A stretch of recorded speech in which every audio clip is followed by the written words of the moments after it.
ses victimes, une pensée pieuse à tous ceux qui nous ont quittés simplement en faisant leur métier, un métier qui pourtant ne tue pas.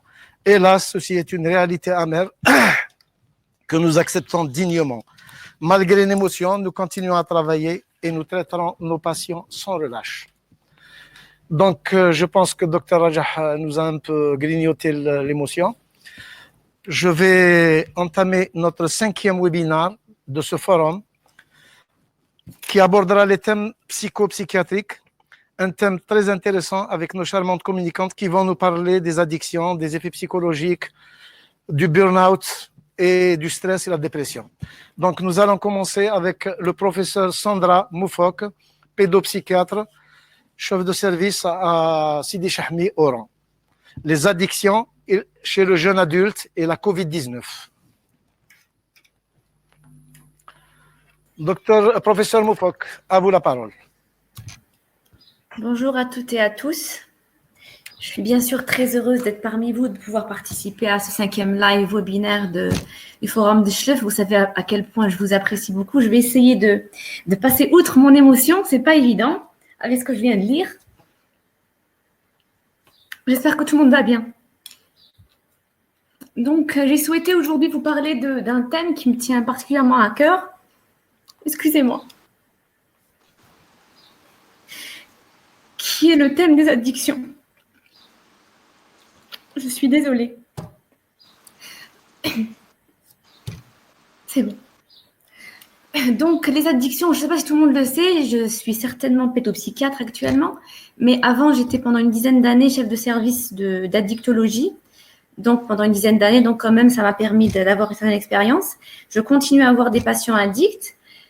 Et ces patients addicts actuellement ont beaucoup de difficultés parce qu'ils ont beaucoup de mal à accéder aux soins actuellement. Je pense que vous le savez. Les services d'addictologie, bon, comme celui d'Oran, il a fermé ses portes pendant quand même plusieurs mois. Bon, je pense qu'actuellement, il assure le service minimum, mais c'est pas évident. J'espère que je vais pas avoir des objectifs trop ambitieux, parce que j'ai beaucoup de choses à dire. Mes objectifs aujourd'hui, c'est de vous donner quand même des notions de base sur les addictions en tant que médecin généraliste. Mon autre objectif, c'est de susciter la réflexion en vous, la discussion, je l'espère, et la remise en question en ce qui concerne vos prescriptions. Ensuite, en troisième lieu, je ferai le lien entre addiction et confinement actuellement. Donc, comme vous le savez, il y a beaucoup de termes. Le terme actuel, c'est addiction, mais on parle de dépendance psychique, de dépendance physique. On va en parler après, de pharmacodépendance. Il y a beaucoup de termes pour qualifier la même chose à peu près. On parle de tolérance, d'accoutumance, de toxicomanie, c'est le terme le plus péjoratif et qui a été le plus utilisé. Actuellement, on parle d'addiction. Ce qu'il faut savoir, vous avez deux types d'addictions. Vous avez les addictions aux drogues, qui sont les plus connues, et vous avez les addictions comportementales. Alors, pour les addictions comportementales, vous avez l'anorexie-boulimie. Alors, l'anorexie, comme vous le savez, c'est une restriction alimentaire volontaire. La boulimie, c'est cette tendance à être hyperphage, beaucoup manger, ensuite se faire vomir. Vous avez l'addiction sexuelle, ça c'est des addictions comportementales. Donc, l'addiction sexuelle, c'est pas le fait d'avoir une sexualité épanouie ou autre chose, c'est le fait d'avoir des rapports sexuels n'importe où, n'importe comment, à n'importe quel moment, sans protection et sans forcément avoir de plaisir. Et souvent associé à d'autres addictions aux drogues. Vous avez l'addiction au sport, donc là, c'est pas les amoureux du sport, c'est vraiment une addiction, ça devient compulsif. Comme vous le savez, le sport, je ne sais pas si vous le savez, mais le sport est le premier antidépresseur. Il est avant les psychothérapies, avant la chimiothérapie. Donc, mais l'addiction au sport, c'est vraiment le fait de le faire de façon compulsive. J'ai plus la présentation. Pourquoi? Oui, je vous prie de ne pas toucher à l'interface, s'il vous plaît. C'est-à-dire? Non, pas vous. Il y a une tierce personne qui a désactivé. Vous pouvez continuer votre présentation. Désolé. Je vous en prie. Vous avez aussi l'addiction au travail. Pardon. Donc, l'addiction au travail, on va en parler tout à l'heure. C'est vraiment les gros bourreaux de travail. Donc, c'est pas les sujets qui sont sérieux, qui aiment travailler, qui sont rigoureux et très disciplinés. c'est vraiment les personnes qui prennent ça comme un dérivatif et qui le font de façon compulsive sans prendre forcément de plaisir aussi. Le jeu pathologique, bon, le jeu pathologique, c'est les jeux de cartes, c'est les jeux de course et tout. Donc, c'est des personnes qui n'ont pas vraiment de… Même s'ils voient qu'ils perdent, c'est pas juste pour gagner de l'argent, même s'ils voient qu'ils perdent, quand on voit qu'on perd au bout d'un moment, il faut s'arrêter de jouer. Eux, ils ne s'arrêtent pas. Malgré ça, ils continuent à jouer. Les achats compulsifs, donc là, je vous rassure, mesdames, c'est pas notre amour du shopping, etc. C'est pas ça, c'est vraiment acheter n'importe quoi, n'importe quand. Addiction aux jeux vidéo, là, on va en parler aussi tout à l'heure. C'est quand ça dépasse les 3 heures. Donc, le fait d'être sur Internet, utiliser les jeux, c'est pas pathologique, mais c'est vraiment quand on dépasse les 3 heures. Et vous avez l'addiction à Internet. Je ne sais pas si vous remarquez, on a tous cette façon d'être toujours, d'aller sur Internet, c'est au point de désinvestir le reste.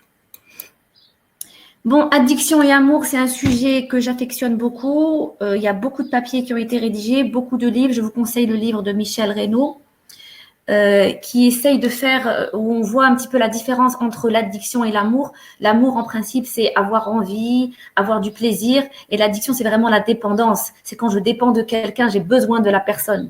Et c'est pas forcément amoureux. Bon, là, c'est pas le sujet d'aujourd'hui. Et je vais passer des heures. On va passer. Donc, qu'est-ce que l'addiction? Il y a beaucoup de définitions, certaines actuelles, certaines qui sont moins actuelles, mais toujours utilisées. Des définitions utilisées par les professionnels, d'autres par les parents, par les consommateurs. Alors, première définition, dépendance psychique. Là, c'est vraiment un état mental. C'est vraiment, psychiquement, on a cette impulsion à prendre la drogue. Tout se passe dans la tête. Vous avez la dépendance physique, là, c'est l'organisme. C'est vraiment notre corps qui réclame la drogue pour éviter d'avoir des manifestations de sevrage. Là, je vous ai mis une définition qui est ancienne de l'OMS de 69. C'est juste pour voir une chose, c'est un état psychique et parfois physique. C'est juste, j'ai voulu souligner ce point-là, c'est que dans toutes les addictions, vous avez une dépendance psychique. Mais pas dans toutes les addictions, on n'a pas toujours une dépendance physique. On va le voir tout à l'heure. La tolérance, c'est comme l'accoutumance, c'est le fait que le corps s'adapte à une dose. Et après, pour avoir le même effet, il faut augmenter la dose. Par exemple, si on prend un demi de Lysanxia pendant un certain temps, pendant 2-3 mois, après, pour avoir le même effet, il faudra prendre 1 comprimé, 2 comprimés, 3 comprimés. Donc, la définition la plus simple, on a 4 éléments. J'ai résumé, j'ai fait un récapitulatif. Vous avez une envie irrépressible de consommer un produit, c'est le craving. Là, rappelez-vous du gâteau au chocolat ou du millefeuille où on n'arrive pas à s'empêcher d'aller vers. Une tendance à augmenter les doses, c'est la tolérance. Vous avez une dépendance psychologique et parfois physique. Je vous l'ai dit, le sevrage n'est pas toujours présent. Et ce qui est important, c'est la poursuite de la conduite malgré des conséquences néfastes sur la vie du sujet. C'est-à-dire que même si le sujet voit qu'il perd sa femme, qu'il perd ses amis, qu'il risque de perdre son travail, qu'il fait des accidents de voiture, malgré ça, il poursuit sa conduite toxicomaniaque. Donc, rapidement, vous avez 3 situations. Vous avez la consommation occasionnelle, l'abus de substances ou usage nocif, et vous avez la dépendance à une substance. Bon, pour la consommation occasionnelle, c'est surtout les adolescents qui ont besoin d'une béquille pour pouvoir interagir socialement durant les fêtes ou autre chose.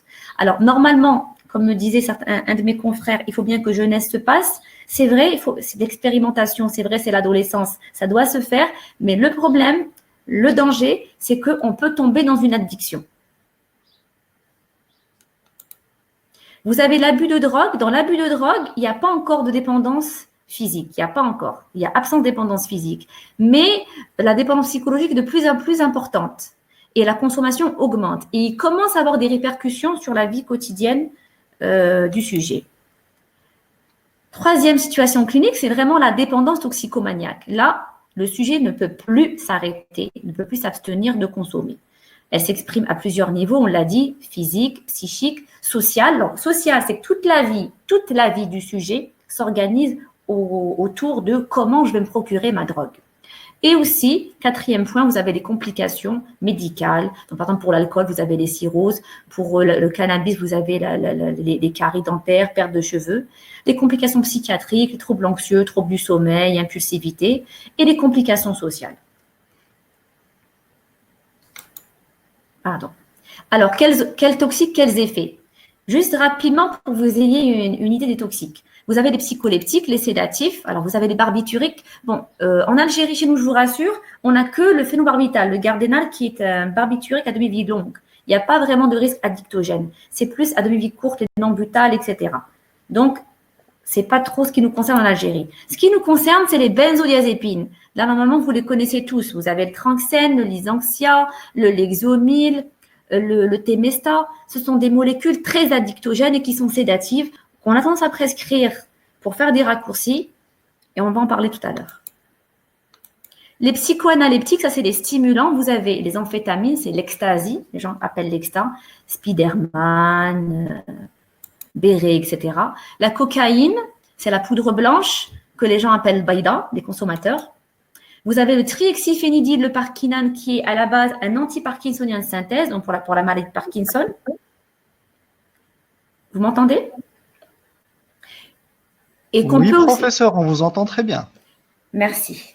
Et qu'on peut aussi donner pour éviter les effets secondaires des neuroleptiques. Vous avez la prégabaline, Lyrica. Comme vous savez, c'est une molécule qui est prescrite surtout pour les neuropathies diabétiques, mais qui s'appelle Sarour et qui est très prisée par les toxicomanes.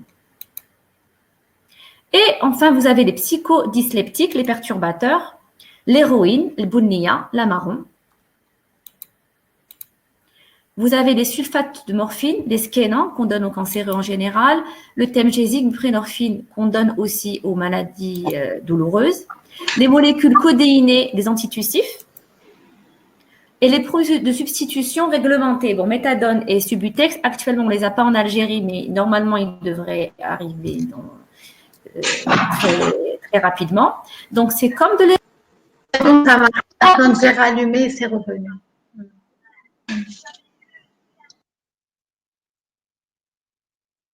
Pardon, professeur Montfort, pouvez-vous rallumer votre micro, s'il vous plaît? Désolée.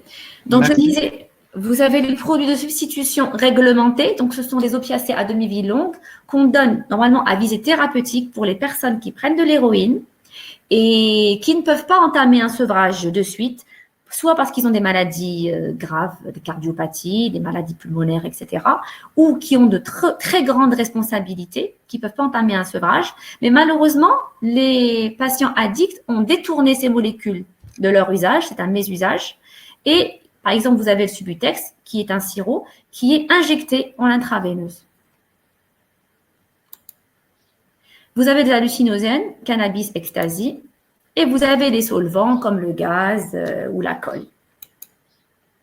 Donc, drogue et sevrage, ce que je disais tout à l'heure. Je vous disais que toutes les molécules ne donnent pas de sevrage physique. Donc, en général, je fais un quiz, mais là, je ne pourrais pas faire de quiz. Alors, quelles sont les molécules où vous avez une souffrance objectivement physique? Vous avez un sevrage physique. Vous avez les opiacés, vous avez les barbituriques, à demi-vie courte, je le répète, les benzodiazépines, au bout de 10 jours, c'est affreux pour les patients, mais Probamat, qu'on n'a pas actuellement, et prégabaline, c'est de l'Erica. Là, les toxiques où vous n'avez pas de sevrage physique, où la souffrance est essentiellement psychologique, alors vous avez des manifestations, vous avez des tremblements, vous avez les maux de tête et les insomnies, mais c'est un sevrage psychologique. Vous avez le cannabis, hallucinogène, amphétamine, cocaïne et solvants. Bon, pour la prise en charge, très rapidement, comment est-ce qu'on doit procéder? Ce qu'il faut savoir, c'est que vous avez… pourquoi est-ce qu'elle est dit? Elle est très difficile parce que les patients indiquent ne viennent pas chez vous pour vous dire je veux me soigner, je me sens pas bien. Certains viennent comme ça, mais très souvent ils viennent en manipulation, agressifs, ils sont ambivalents par rapport à la prise en charge. Ce qu'il faut savoir, c'est que la prise en charge, elle est double, elle est psychothérapeutique et chimiothérapeutique. Pardon. Alors, le traitement d'urgence, je vais abréger à faute de temps. Le traitement d'urgence est essentiellement chimiothérapeutique. Je n'aurai pas le temps de vous en parler trop. Le traitement préventif ou la post-cure, elle va se baser sur ou s'articuler sur plusieurs axes.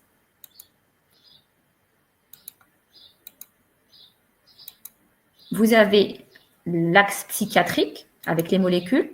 le volet psychologique, le soutien psychologique. Vous avez le volet social, c'est des sujets qu'il faudra réinsérer socialement. Et vous avez le volet médical, toutes les complications somatiques médicales qu'il faudra gérer.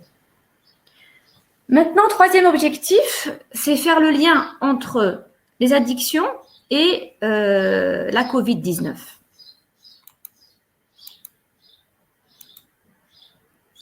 Bon, vous vous rappelez au début, je vous ai dit qu'il y avait les addictions comportementales et addictions aux drogues. Donc, durant cette période de pandémie, il y a beaucoup d'habitudes que certains ont pris. Petites habitudes, c'est les chips, le sport, le travail. Bon, j'ai mis votre chat pour vous faire rire un petit peu. Hein. Il est peu probable que vous soyez addict à votre chat. Ce sera plus le chat après qui va s'habituer à vous. Bon, il y a beaucoup d'habitudes. Pourquoi? Parce que j'ai mis nous, j'aurais pas dû mettre nous, c'est un pronom quand même qui est personnel. Certains sujets s'ennuyer. Beaucoup s'ennuient. Bon, nous, dans le corps médical, je ne pense pas que vous êtes beaucoup ennuyés. Mais on va dire que les patients qui vont venir chez vous se sont ennuyés, donc il a fallu qu'ils cherchent des stratagèmes pour ne pas s'ennuyer.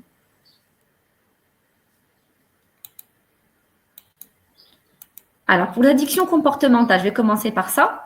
Je vous rappelle juste qu'il y a 3 éléments pour l'addiction. Vous avez la personne, le produit. Donc, le produit, ça peut être un objet ou un comportement, et le contexte. Et actuellement, c'est quoi le contexte? C'est le confinement. Donc, l'addiction à la nourriture. Vous savez que le grignotage, ça fait plaisir et ça fait passer le temps. Donc, le risque, c'est de développer une boulimie. D'accord? Donc, tant que les personnes mangent, parce que ça leur fait plaisir, manger des biscuits, des gâteaux, des choses qui leur font plaisir, ça va. Le pire qui peut arriver, c'est de grossir. Mais il ne faudrait pas que ce comportement devienne compulsif et qu'on tombe dans la boulimie. Vous avez l'addiction aux vidéos pornographiques. Donc là, je parle des jeunes. Il faut dire ce qu'il en est. J'ai eu beaucoup de patients qui se sont trouvés dans ce cas-là. Heureusement, c'est le fait qu'ils soient en milieu familial. Ils n'ont pas forcément leur chambre tout seuls. Ils sont avec leurs frères et sœurs. Mais j'ai vu beaucoup de patients qui étaient stressés. Et le fait de ne pas sortir, ne pas se dépenser, ils se sont retrouvés à développer une addiction aux vidéos pornographiques. L'addiction aux écrans. Donc là, maintenant, j'insiste sur ce point-là. Je vais dire que c'est sans gravité actuellement. On a été obligé de se connecter, soit pour le travail et les enfants pour l'école. Bon, pour l'école publique, c'était les vidéos YouTube. Pour l'école privée, c'était le Viber, Zoom, etc. Mais il faut dire qu'en ces périodes de confinement, il fallait être un peu plus souple. C'est-à-dire que ça permet de garder le contact avec le monde extérieur. Donc, si on autorisait 1 heure pour les enfants, on peut autoriser 2 à 3 heures. Mais le danger, c'est de ne pas limiter. Il faut qu'il y ait un contrat moral entre nous et nous-mêmes, même les adultes, et avec nos adolescents ou nos enfants. L'addiction et animaux de compagnie, donc là, c'était juste pour vous faire un petit peu rire. Il y a peu de risques qu'on développe d'addiction. C'est plus le chat qui va se retrouver en dépression quand ses maîtres vont retourner travailler. L'addiction au sport, donc ce qu'on appelle la bigorexie, c'est l'addiction au sport. Donc le sport rend plus heureux. Je vous l'ai dit, c'est le meilleur antidépresseur parce qu'il développe certaines hormones, l'endorphine, la dopamine, l'adrénaline. Donc on pourrait très vite devenir addict. Mais c'est vraiment pour les sports de haut niveau, d'endurance. C'est vraiment les personnes qui cherchent la performance tout le temps, prêts à se doper. Donc il y a très peu de chances qu'on développe ça. L'addiction aux jeux de société, il y a eu le site internet Echo qui a fait état d'une explosion des ventes des jeux vidéo entre 16 et 22 mars, des ventes de puzzles, mais c'est mieux. C'est-à-dire que c'est quelque chose de positif, c'est pas une addiction, il n'y a pas de risque de développer une addiction, on y a pensé, ça permet de fédérer la famille. L'addiction au travail, donc là c'est les bourreaux de travail, traduit une forme de dépendance au travail. Donc là, il y a certaines personnes qui se sont dit c'est bien, c'est des vacances gratuites, mais certains autres non, ont très très très mal supporté. Bon, j'ai vu ça dans les laboratoires pharmaceutiques. Je ne parle pas des délégués médicaux qui ont géré ça, c'était leurs responsables qui se sont habitués à faire des réunions régulièrement, donc qui ont pris ça comme un échappatoire. Et le risque, c'est ça, c'est de prendre le travail comme un échappatoire.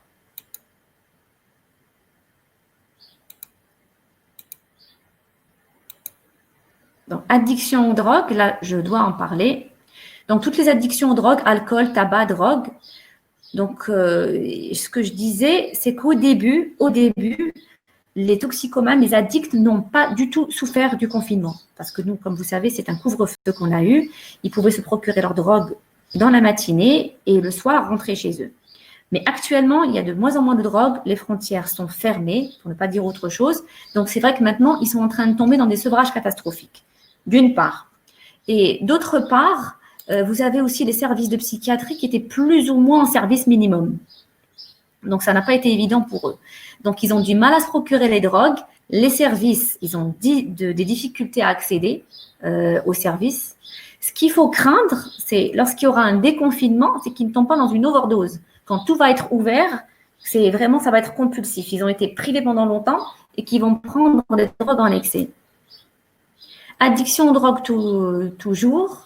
Bon, et ce qu'il faut savoir aussi, c'est que ces patients sont immunodéprimés. Donc, ils ont plus de risques de développer la COVID-19. Et on n'a pas de statistiques officielles, mais mes collègues de l'EHU m'ont rapporté qu'il y a vraiment beaucoup de sujets, les plus jeunes, qui sont atteints de coronavirus, qui sont addicts. D'abord, c'est les sujets âgés avec l'étard. En deuxième position, c'est les sujets qui sont addicts, quel que soit l'âge. Et souvent, c'est des jeunes. Alors, si on devenait addict au confinement, alors, la situation est inédite, comme vous le savez. On a rarement vu des populations rester comme ça enfermées. Le risque que vous allez avoir, vous, en tant que médecin généraliste, dans le post-Covid, en espérant qu'il y ait un post-Covid, et il va avoir un post-Covid, ce qu'il faut se dire, c'est que vous allez avoir des personnes qui vont développer des phobies, des angoisses, qui ne pourront plus sortir de chez eux. C'est d'où la nécessité de vraiment leur dire de continuer à communiquer, demander de l'aide, le téléphone, les écrans. En ces périodes-là, ce n'est pas proscrit. Donc, en conclusion, donc pour la première partie, ce que je peux vous dire, c'est que prescrire des psychotropes recommande aux médecins, surtout généralistes, de peser soigneusement le pour et le contre, surtout pour les benzos. Si vous prescrivez les benzos, bon, je n'aurai pas eu le temps de vous dire tout ce que j'ai à vous dire, il faut savoir qu'il y a des RMO, donc il ne faut pas dépasser les 12 semaines, et il faut prévenir le patient qu'il faut revenir chez vous, que vous ayez le temps de faire le sevrage. Donc, je ne vous dis pas de ne pas prescrire, mais ni d'être méfiant ou réticent, mais il faut prescrire avec parcimonie et prudence. En ce qui concerne addiction et confinement, vous avez vu que pour les addictions comportementales, pas trop de soucis, c'est surtout des addictions au travail et un petit peu addiction à la nourriture qui pourrait poser problème. Mais en ce qui concerne les addictions aux drogues, attendez-vous, chers confrères, à avoir beaucoup de patients qui vont venir vers vous parce qu'ils ont beaucoup de difficultés à accéder aux soins et ils vont tomber maintenant. Maintenant, on peut le dire, dans des sevrages catastrophiques et il faudra même vous préparer à vous former à gérer ces sevrages. Je vous remercie pour votre attention et je m'excuse pour l'émotion du début. Bon, vous excusez pour une émotion, non, quand même. Vous savez, nous avons tous été émus. Les larmes ne nous sont pas... Votre webcam, s'il vous plaît. Ma webcam. Sofiane.